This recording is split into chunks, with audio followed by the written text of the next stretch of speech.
Welcome to the Real Entrepreneur Podcast. My name is Bhairav Patel. And I'm Alan Clark. And we're here with Svjetlana Vukic from Resonate. Say hello, Svjetlana. Hi, everyone. Thank you guys for having me. Yeah, so today what we're going to talk about is, Svjetlana's sitting in Croatia in the lovely city of Zagreb, and we're going to be talking about not only her business, but how it is to start a business in Croatia, the decisions that she's taken to go from paid employment to the world of entrepreneurship and the challenges you face. So just to give people a bit of background, Svjetlana, what does Resonate do? Well, Resonate is a digital product design consultancy advisory, and we help other companies shape their digital products, whether is it from digital product definition or business model definition, business model transformation, together with user experience, design, impartial product audits. So essentially helping our clients focus on their core domain, on their core business, and we take care of their digital products. So there were four of you that started off Resonate, right? So just tell us a little bit about that, Ginny. Okay, firstly, how do you pick who you're going to start a business with? And what made you go from, let's say, I guess you must have all been in employment before. Mm-hmm. And what made you all take the step at the same time and decide to be, starving entrepreneurs? Well, digital product design and as an advisory business, that was something that was in the back of our minds for quite some time. And the four of us knew each other from before. And we had these multiple conversations now and then, like it would be so cool to actually not operationally take care of clients' apps or websites, only from the day-to-day project management type of thing, or designing flows or developing certain features, but more like, being at the table, having a seat at the table when they are actually discussing why they are taking this route, why they are considering this business model or that digital product. But as every other probably, person, we didn't know where to start and when. And then beginning 2019, I got a job offer from Iceland. But at that time, and it was like a really, really great company, educational edutech company. They build, they design and they do the mobile app, musical learning app for children. It's a great idea. It's a great product. They have the know-how of how to teach children music through the gamified experience. And it really felt like a great opportunity. But at that time, I was like, I'm not sure I really want to move to Iceland, honestly. And also I was like, I'm not sure I really want to, live in between Croatia and Iceland. I traveled a lot with my previous job, and I was like ready. I was 35 and I was like, I really want to have a better work-life balance. But so then you started a company. Yeah. Oh, the little did I know. Yeah, but at that time, I was still like, there's something about these guys. So then I said, okay, I'll come to Iceland, to Reykjavik, for a couple of weeks, stay with you, see what you guys do, what are you up to, learn from you, and see if there is a way of working together. And I got there, packed my bags and very warm clothes, because it was like February, still pretty dark and cold in Iceland. I got there and I met these really wonderful people from that company who introduced me to their friends, other companies. And then I was like, this really feels like the things that we wanted to do, to be at the table and discussing why certain companies or startups whose business do revolve around digital products are actually taking this course and not the other one, or why they are doing the things they are doing. And then I picked up my phone and I called Vlatka. And at that time she was planning her trip to Nepal and Himalaya. And I was like, okay, you know what, girl, this is it. You go, you do your Nepal thing, but when you're back, we're starting this, because if not now, then when? Because these guys, do need the services and the things we know we can do. We have the knowledge and all that, and now is the time. Little did I know that the timing was actually perfect, because at that point, if we were, you know, a little bit like insecure, I don't think that things would happen, you know, a year after beginning 2020. And then what was your journey into the point of starting Resonate? What was your background? Well, I worked, well, my background is I finished business school. I graduated from business school, and I worked for more than a decade in marketing and advertising. And that was my connection to customers, to human behavior, to customers' behavior. And that was always something that intrigued me. And 4 years ago, I joined a tech agency, digital agency, that was working in both US and Europe. I actually experienced what is it like to have an impact on human user behavior through digital products. Mm-hmm. That was very, very interesting to me, because the human behavior is not that different, you know, whether you interact with a physical product and me selling, I don't know, bank loans or yogurts through advertising, or actually, you know, being involved with design and development of digital products, apps, mobile apps, web apps, etc. We share a background there in that I spent 20 odd years working in the world of advertising. And I think what that really has done for me is given me an absolute laser focus on customer-centric business. Yeah. It's not about what you do, it's about the requirements and matching your offer and service in there. I'm interested in your, in the context in Croatia with business education and entrepreneurial education. How well developed is that? Well, I think that things look now a lot more different and in a better way than when back, like I graduated 14 years ago. So back then it was like a more traditional business school. It was on the Faculty of Economics and Business. I did through a macroeconomics, through microeconomics, entrepreneurship, public finance, different courses that actually gave me the perspective from both entrepreneurial point of view, but also a macroeconomical point of view. Now you have like these more specialized and private business schools who have, I would say, better, or let's say more polished programs now, that they can actually prepare you a little bit better for the world of entrepreneurs, or actually for starting your own company.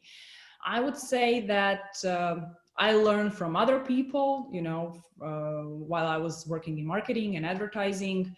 I got in contact with people who were starting their own companies, but I was on the other side, you know, looking and learning from their experience. So when all four of you got together and started, did you have a clear vision of where you wanted to be? Obviously, you'd been to Iceland and you understood what you know, the market you could serve. But then when your four of you were getting together, I mean, so you got one person convinced? Was it easy to convince the other two? And then did you sit down and say, okay, this is what we're going to do? Or did you just get on and serve the first client? The four of us had these conversations before. So, I mean, we definitely knew from day one what to expect from each other. And we knew that the four of us would be that, you know, core team, that nucleus of Resonate. We are equal co-owners of the company. We are equal co-founders of the company and partners. Davor and Elvis joined us a couple of months after, but that happened all within a couple of months, all at the same time. And we knew from day one what we would love to do. And we were fortunate enough that we are working on the projects that are very, very aligned to our vision of what kind of core services, of what kind of business we want to run. So, go on, Alan. Where does your business come from? Where do you find clients to work with? How do you engage with a client? Clients, well, our clients are very, very, you know, different. We work we still work with that same edutech company from Iceland. We work with a cybersecurity company and help them shape their learning management system.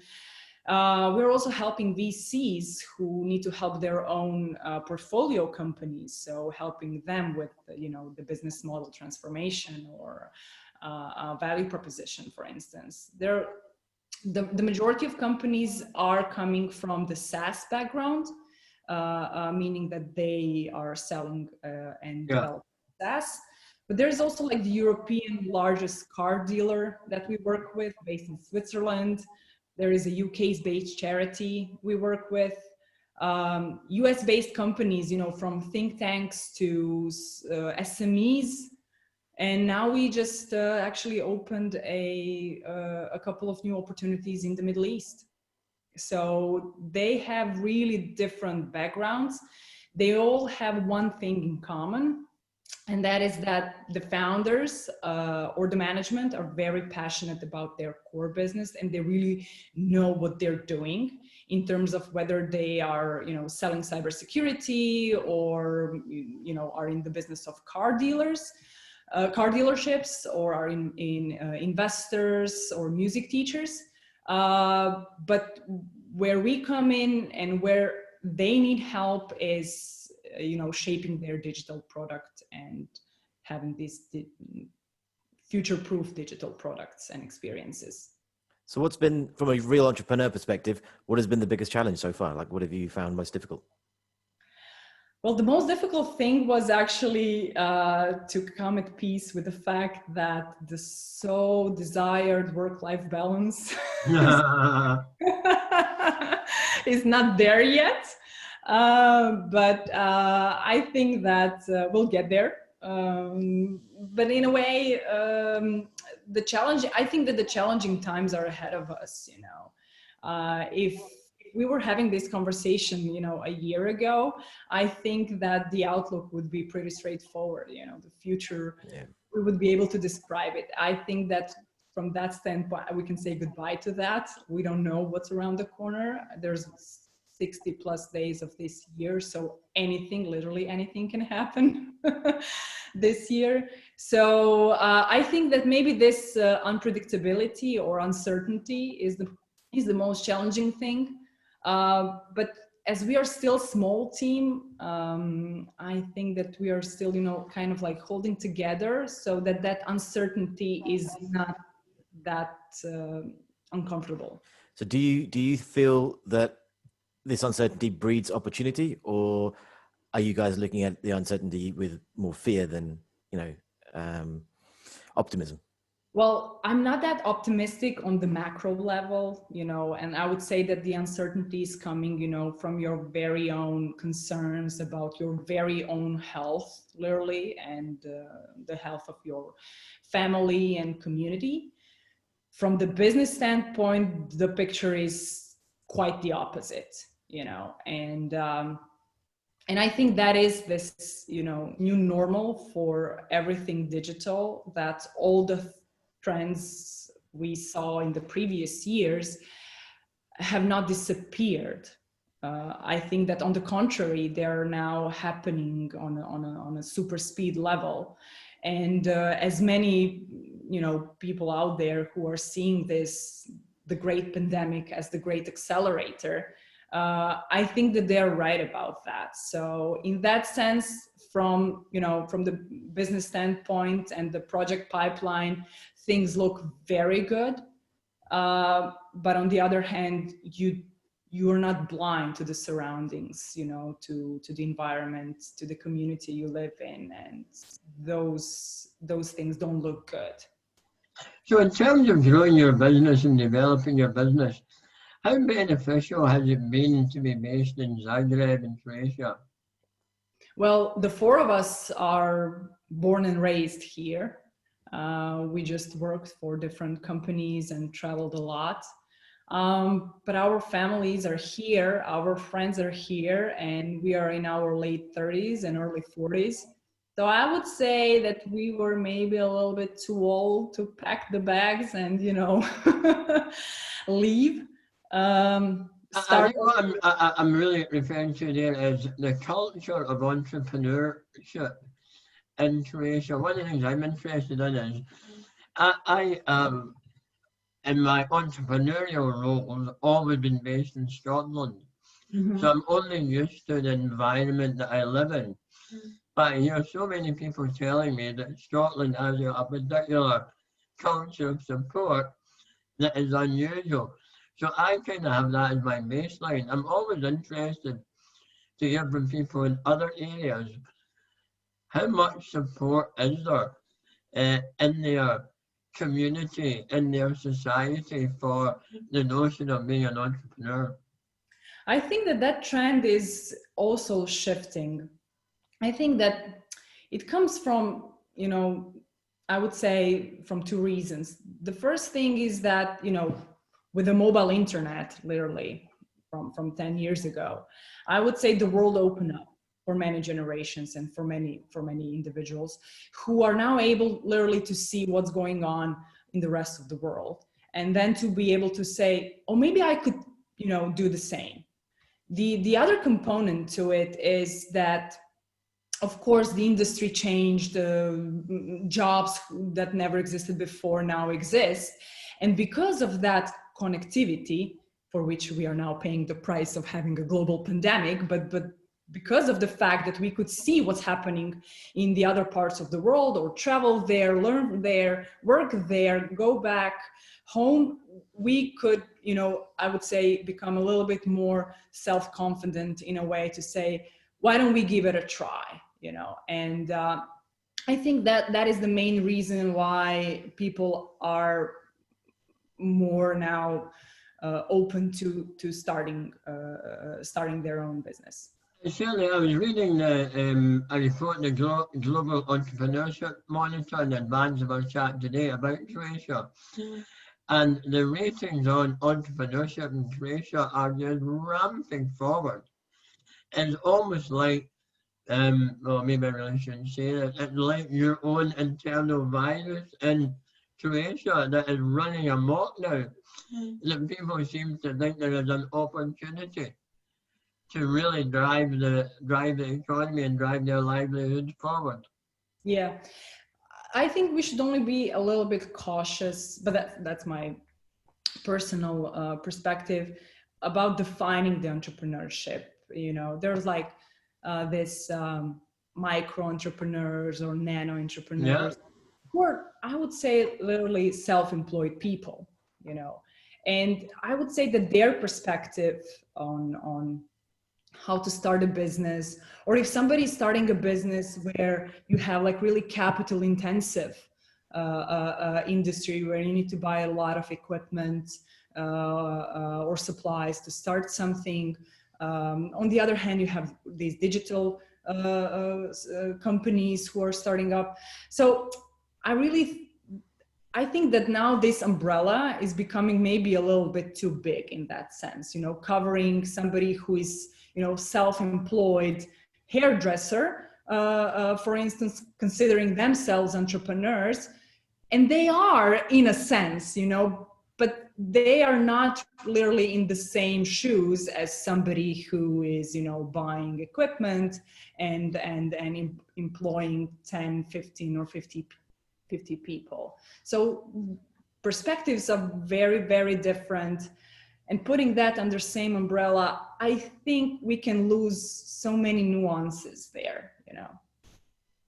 So as a female founder in Croatia, how do you see the challenges? Are the challenges different from whether you're being a male founder? Have you experienced kind of, I'm not going to say pushback, but have you experienced difficulties that you didn't expect to come across? Or as an entrepreneur, literally no. But that's really my personal perspective. I think that's primarily because I'm in this digital, or let's say tech community, where I would say that there is literally no difference between men and women, at least not in Croatia in that sense. Maybe more traditional industries, maybe women from those industries would have a different story.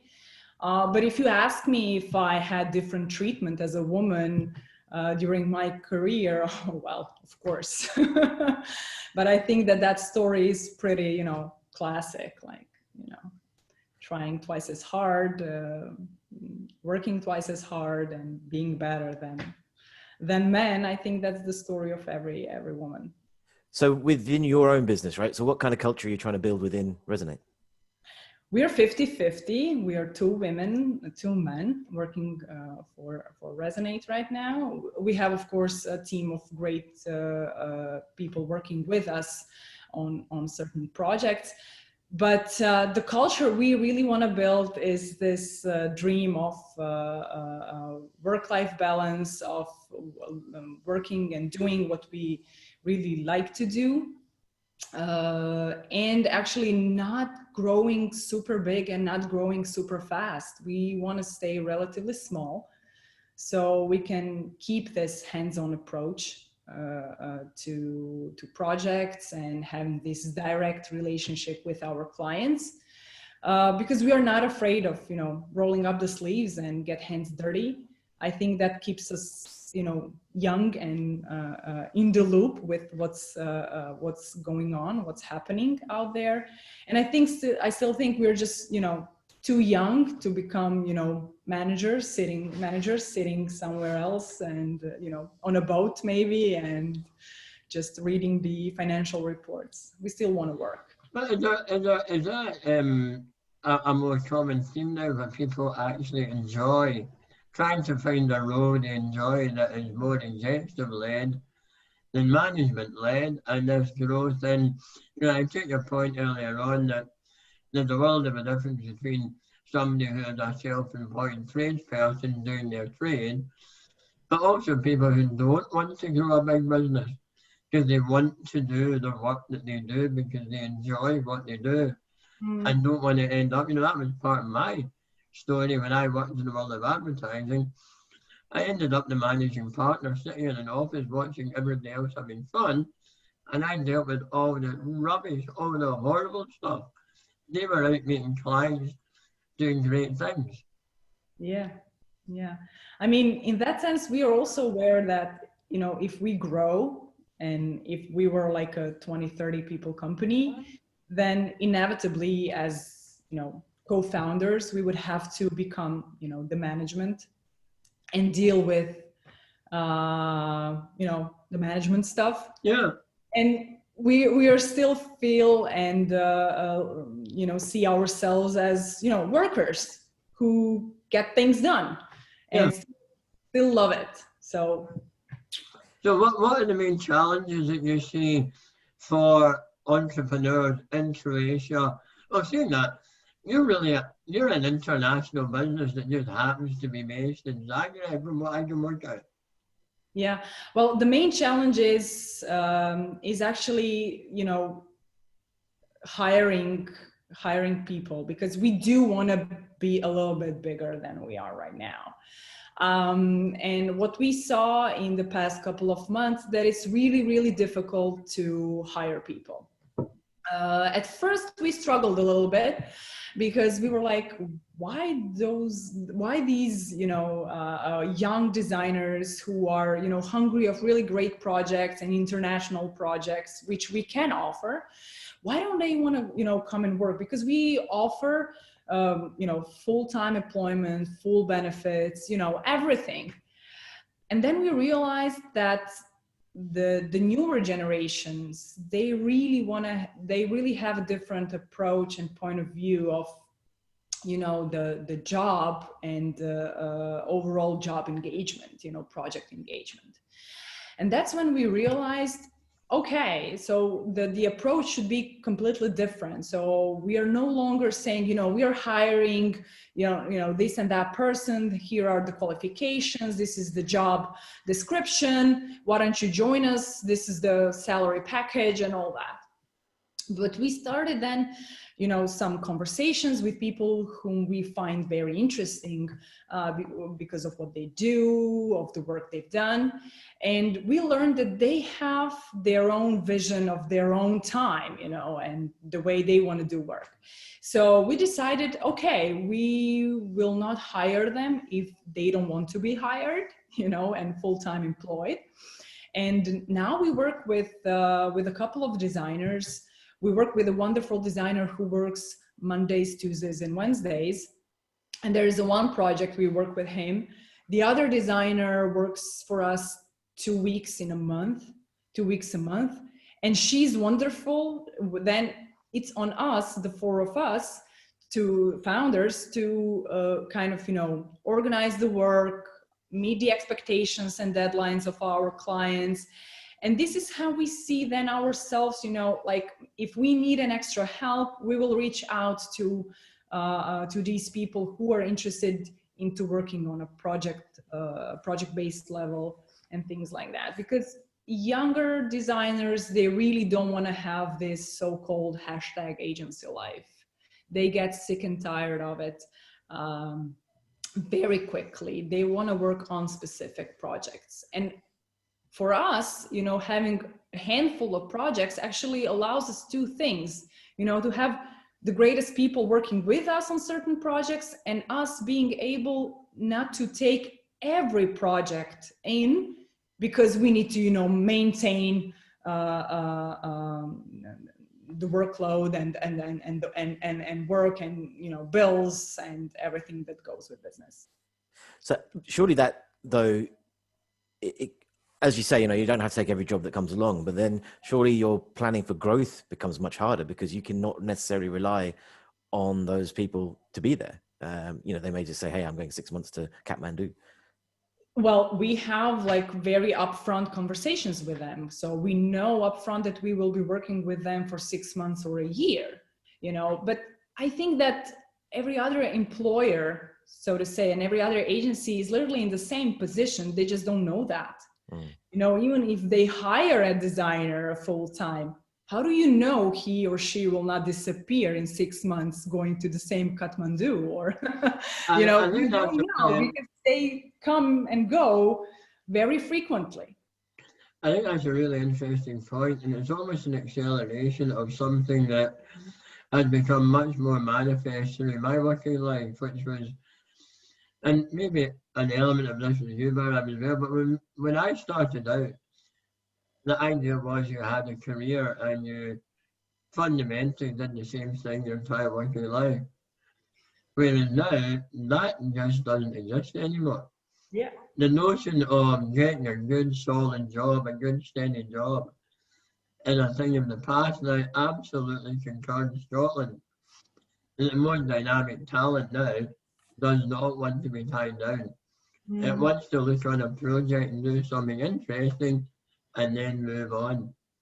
Yeah, I think that's right. So, I mean, what's interesting is that we're expanding in at Atom, right? So we doubled our headcount over COVID, and we're looking to hire another, probably not necessarily double it again, but half as many people on top of that. And we found it very difficult to hire. I think for a number of different reasons. One is which we're a kind of an unknown entity, right? Atom CTO is there, but people don't really know Atom. They're not quite sure, are we a development house? Are we consultants? What do we do? But also, I think there's, as you say, Svjetlana, people do want to work their own times, but the ones that we've hired like that, what we found is that they don't know how to manage their own time. And that's been a big issue, right? Because yes, they can say, I want to work 3 days a week, but either they are not working those 3 days a week in the same kind of intensity that you'd hope them to do, or actually what we've seen more often is that people are working multiple jobs, right? So it'll be 3 days a week for that. And they're really not able to kind of box that time for those 3 different jobs, and it all just kind of seeps together, and then all the jobs fail because of that. Well, I think it's important to keep that relationship super transparent, because we always say, look, we are offering you full-time employment, full benefits, come and take it if you really want it, because we have enough work and projects that we can, offer to these people.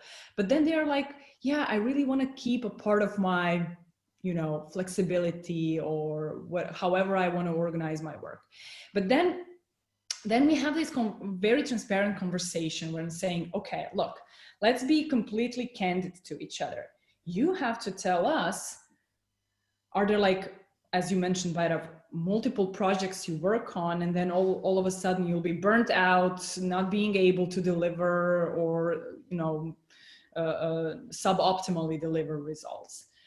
If that's the case, tell us, why do you really want to have these multiple projects? Are they like really so super great and you don't want to lose any of them, or it's because of the money? Because if the money is the reason, then let's agree on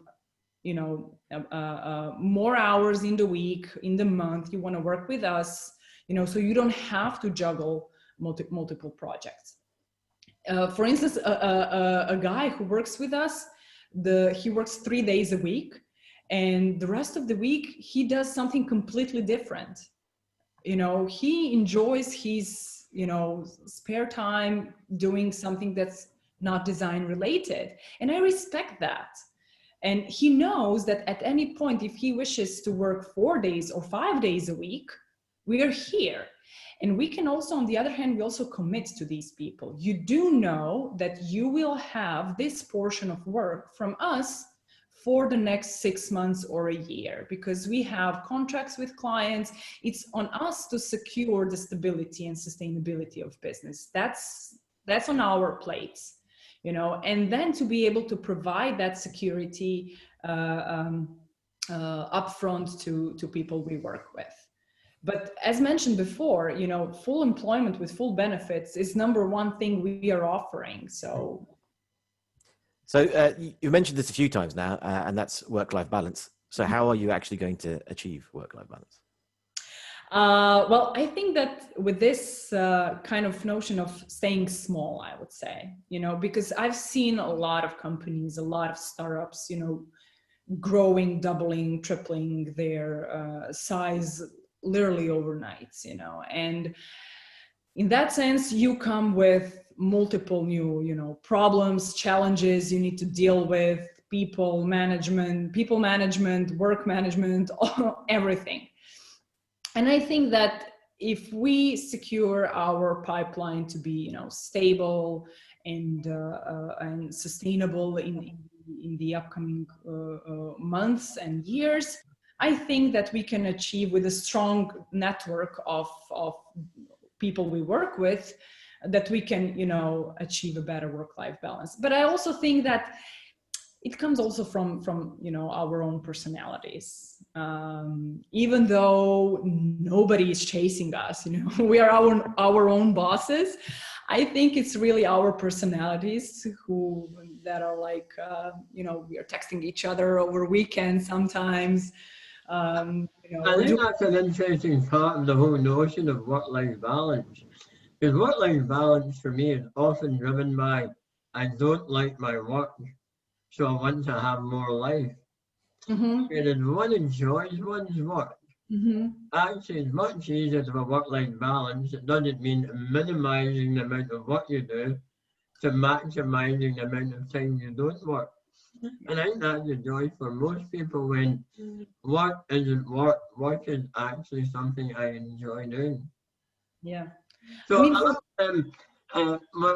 coming to the end of our time, Svjetlana, but one of the things I'm really interested in from entrepreneurs is, and you're sitting here now with the experiences you've had, what is it you wish somebody had told you about entrepreneurship before you started?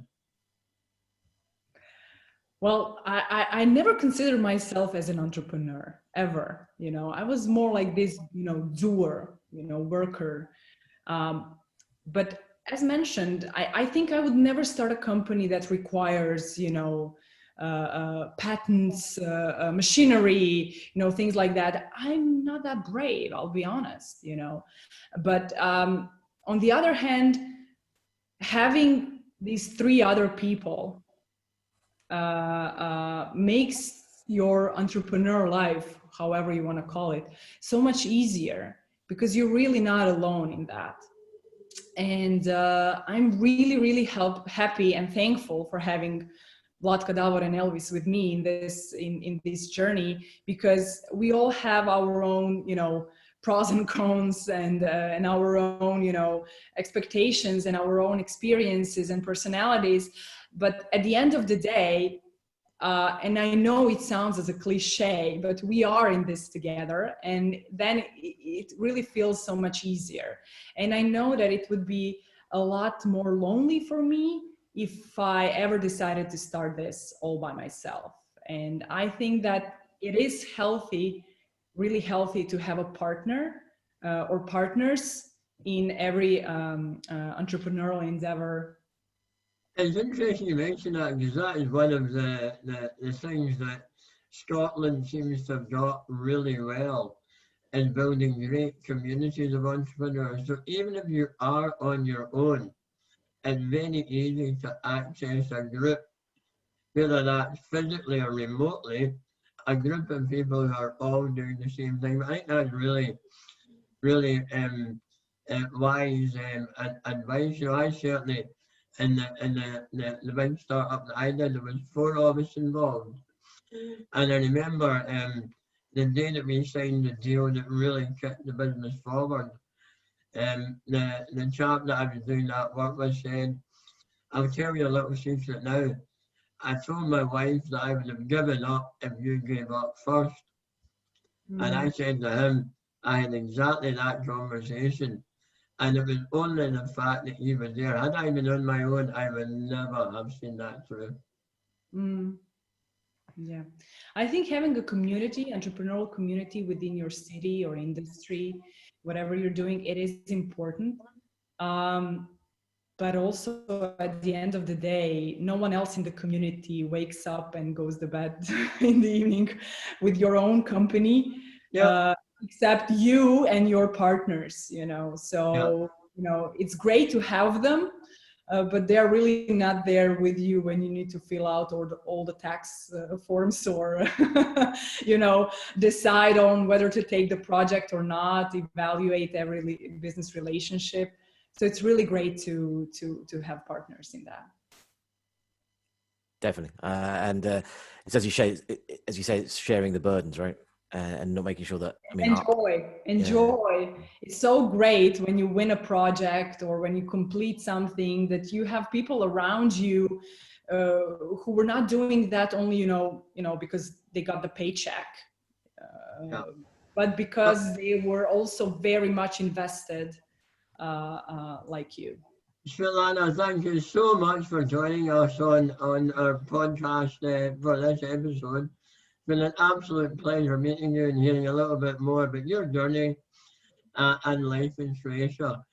We'll be back in a couple of weeks with the next edition. Until then, it's goodbye from me. And it's goodbye, and it's goodbye from me. See you guys. Take care.